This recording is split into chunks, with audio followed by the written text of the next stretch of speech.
जम्मू कश्मीर में परिसीमन आयोग ने विधानसभा की 7 सीटों को बढ़ाने का प्रस्ताव दिया है। 6 सीटें जम्मू में और 1 सीट कश्मीर में बढ़ाने का प्रस्ताव है। आयोग के फैसले से घाटी में बीजेपी को बड़ा फायदा हो सकता है और लंबे वक्त से जम्मू कश्मीर में सरकार बनाने का सपना देख रही बीजेपी का सपना भी साकार हो सकता है। इसके पीछे वजह यह है कि जम्मू में हिंदुओं का प्रभाव है और 6 सीटें यहां बढ़ती है तो इसका सीधा सीधा फायदा बीजेपी को होगा, क्योंकि बीजेपी यहां के वोट बैंक पर काफी ज्यादा निर्भर करती है।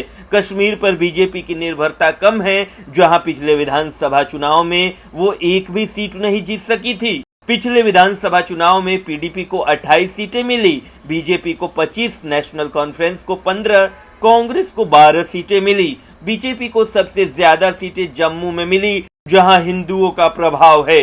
2014 में बीजेपी बहुमत से 44 सीटें कम थी। अब परिसीमन के बाद बीजेपी को बूस्ट मिल सकता है।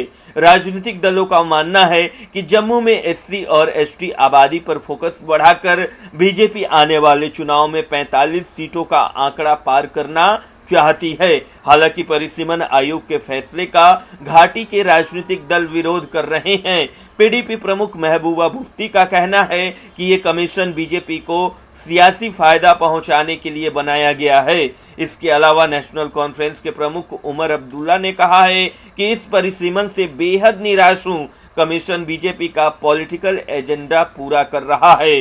इसके अलावा भी घाटी के स्थानीय दलों ने आयोग का जमकर विरोध किया। वहीं इस संशोधन के बाद की बात करें तो विधानसभा में सीटों की संख्या 83 से बढ़कर 90 हो जाएगी।